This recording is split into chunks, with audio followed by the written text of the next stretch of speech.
नमस्कार दोस्तों, मेरा नाम है Aman Kumar. Now we will discuss some of the questions that are related to current affairs.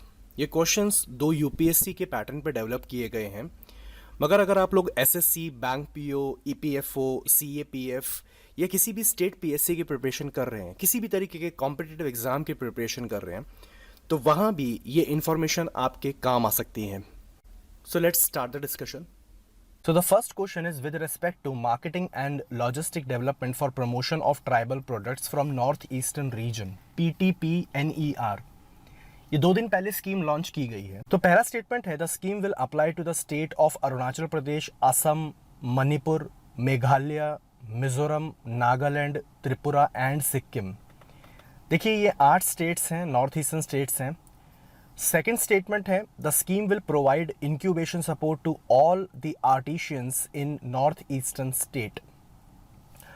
अब स्टेटमेंट नंबर 1 जो है वो बिल्कुल ठीक है, पहला स्टेटमेंट सही है। 8 के 8 स्टेट्स इसमें कवर किए गए हैं स्कीम के अंडर। ये मिनिस्ट्री ऑफ ट्राइबल अफेयर्स की स्कीम है। स्टेटमेंट नंबर 2 में एक चीज़ आपको ध्यान रखनी है, the scheme will provide incubation support to all the artisans in north eastern state. पहली बात, इंक्यूबेशन सपोर्ट का क्या मतलब है? देखिए, जब एक छोटा बच्चा पैदा होता है तो आपको पता है कि उसको कुछ टाइम के लिए इंक्यूबेटर में रखा जाता है, सो दैट कि जब तक वो पूरी तरह से उसकी हेल्थ स्टेबल ना हो जाए तब तक उसको मेडिकल सुपरविजन में रखा जाता है, उसके ऊपर ध्यान दिया जाता है ठीक तरीके से। उसी तरह से कुछ ऐसे इंस्टीट्यूशंस होते हैं जो नए स्टार्टअप्स को, नए छोटे बिजनेस को सपोर्ट करते हैं, starting from the raw material, procurement of the raw material till the marketing of the products. So इस स्कीम में incubation support दी जा रही है to all the artisans in north eastern state. अब यहाँ जिस चीज़ पे आपको ध्यान देना है वो है ये जो वर्ड यूज़ किया गया है all का।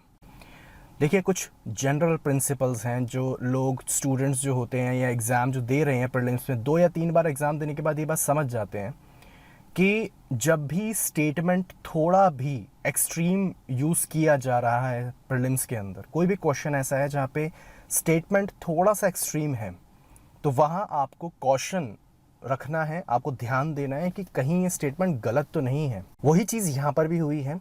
यहाँ ऑल द आर्टिशियंस ये गलत है, इसकी वजह से ये स्टेटमेंट गलत है। इस स्कीम में जो स्पेसिफिक फोकस दिया गया है वो दिया गया है ट्राइबल आर्टिशियंस के ऊपर, सारे आर्टिशियंस नहीं। सो इसी की वजह से स्टेटमेंट नंबर 1 तो ठीक है, मगर स्टेटमेंट नंबर 2 इनकरेक्ट है। Now let's move to the second question.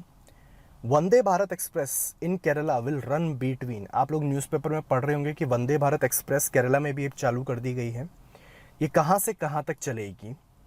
The first is between Thiruvananthapuram to Kannur, second is Kochi to Thiruvananthapuram, third is Kollam to Kasaragod, या D is Kozhikode to Kottayam. Straight fact based question है ये, आपको ध्यान से पढ़ना है। जब न्यूज़ आई है आपके सामने तो Thiruvananthapuram to Kannur, A is the correct option है। वंदे भारत, जिसको पहले आप जानते हैं कि ट्रेन 18 के नाम से शुरू किया गया था, ये 2019 में सर्विस में लाई गई है, मतलब रेलवेज के अंदर इसको इंडक्ट किया गया था 2019 के अंदर। एक तरह से सेमी हाई स्पीड ट्रेन है। इसकी टेस्टिंग के दौरान इसने ऑलमोस्ट 180 किलोमीटर पर आवर की स्पीड को अचीव किया था। सो वंदे भारत एक तरीके से एक सेमी हाई स्पीड ट्रेन है, and the most important thing is that it is an electric train है ये। इसको डेवलप किया था research, design and standard organisation ने। Now the next question is with respect to प्रधानमंत्री भारतीय जन औषधि परियोजना। आजकल आप लोग जानते हैं कि G20 की डिफरेंट मीटिंग्स इंडिया में हो रही हैं। सो G20 के जो डेलीगेट्स ने स्पेशल इंटरेस्ट शो किया था इस पर्टिकुलर स्कीम के अंडर। द स्कीम इज प्रधानमंत्री भारतीय जन औषधि परियोजना। इस स्कीम के बारे में कुछ स्टेटमेंट्स जो आपके सामने हैं। The first statement is the scheme is administered by the ministry of health and family welfare. And second is the objective of scheme is to provide quality medicine at affordable prices to the masses. So statement number 1 is incorrect. पहला statement है ये incorrect है, because ये particular scheme run की जा रही है by the department of pharmaceutical, ministry of chemical and fertilisers के द्वारा। ये मिनिस्ट्री ऑफ हेल्थ की स्कीम नहीं है। ये 2008 में इसको लॉन्च किया गया था। ध्यान दीजिएगा इस बात पे कि 2008 में इस स्कीम को लॉन्च किया गया था। इनिशियली इस स्कीम का नाम बहुत सिंपल था, जन औषधि स्कीम नाम था इसका। In 2015, the name was changed to प्रधानमंत्री भारतीय जन औषधि परियोजना। इस स्कीम के अंडर जो जेनेरिक मेडिसिन होती है वो आम जनता तक पहुंचाई जाती है। ये जनता के बीच में एक मिथ है कि अगर ब्रांडेड है कोई चीज़ तभी उसकी पोटेंसी हाई होगी, उस मेडिसिन की पोटेंसी हाई होगी। मगर सच्चाई ये है कि जो फॉर्मूला होता है, जो केमिकल्स यूज़ किए जाते हैं वो ऑलमोस्ट सिमिलर होते हैं। बिकॉज वो ब्रांडेड नहीं होते इसीलिए पब्लिक को लगता है कि उस मेडिसिन से फ़ायदा नहीं होगा। तो जो सबसे बड़ा ऑब्जेक्टिव है इस पर्टिकुलर स्कीम का, वो पहले तो इस मिथ को तोड़ना है। दूसरी चीज़ ये कि हर एक डिस्ट्रिक्ट में एक स्पेसिफिक आउटलेट है, एक जन औषधि आउटलेट है, जिसके through generic medicines vulnerable section, specially vulnerable section को प्रोवाइड कराई जाती हैं। So the first statement that is a scheme is being administered by the ministry of health and family welfare, ये गलत है स्टेटमेंट। इसके लिए रिस्पॉन्सिबल जो मिनिस्ट्री है वो है ministry of chemical and fertiliser. Second है the objective of the scheme is to provide quality medicine at affordable prices to the mass. बिल्कुल ठीक स्टेटमेंट है ये। Now let's move to another question. ये भी करंट बेस्ड क्वेश्चन है। Please consider the following mammals and select the mammal और mammals which are part of schedule 1 of wild life protection act 1972। अब देखिए सर, आप लोग जानते हैं कि बहुत सारी स्पीशीज़ एनिमल की एक्सटिंक्ट होती जा रही हैं या फिर नियर एक्सटिंक्शन है। उनको स्पेशल प्रोटेक्शन देना बहुत ज़रूरी है। वाइल्ड लाइफ प्रोटेक्शन एक्ट 1972 के शेड्यूल 1 में अगर कोई पर्टिकुलर एनिमल का नाम लिस्टेड है तो उस एनिमल को हाईएस्ट पॉसिबल प्रोटेक्शन दी जाती है। So the options are sloth bear, second is a ferret badger, third is pig tailed macaque and fourth is Tibetan fox. अब इसी क्वेश्चन में आप देखेंगे कि पहला ऑप्शन है स्लॉथ बियर का।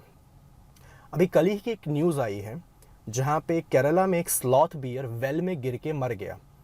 वो उसको बचाने की कोशिश करी फॉरेस्ट डिपार्टमेंट ने, मगर वो बच नहीं पाया। वो इसी न्यूज़ के अंदर ये लिखा गया था कि स्लॉथ बियर को शेड्यूल 1 में प्रोटेक्टेड एनिमल है एक तरीके से, और वाइल्ड लाइफ प्रोटेक्शन एक्ट 1972 के शेड्यूल 1 में इसका नाम आता है। अगर आपको ये न्यूज़ पता है तो उसके बेसिस पे आप यहाँ पे आंसर दे सकते हैं। अगर आप ऑप्शन में देखें तो सिर्फ ए ही ऐसा ऑप्शन है जहाँ पे 1 और 4 ऑप्शन आपको दिखाई देगा, मतलब sloth bear and Tibetan fox. तो अगर आपको तिब्बतन फॉक्स के बारे में भी नहीं पता, बस आप ये जानते हैं कि sloth bear wild life protection act 1972 के अंडर आता है, शेड्यूल 1 में प्रोटेक्टेड एनिमल है एक तरीके से, तो आप इस क्वेश्चन का आंसर दे सकते हैं। सो इस क्वेश्चन का आंसर है A, sloth bear and Tibetan fox. Ferret badger और पिग टेल्ड मकैक शेड्यूल 2 में आते हैं ये दोनों animals. These are part of Schedule 2, ferret badger and pig-tailed macaque. But sloth bear and Tibetan fox are part of Schedule 1 of Wildlife Protection Act 1972.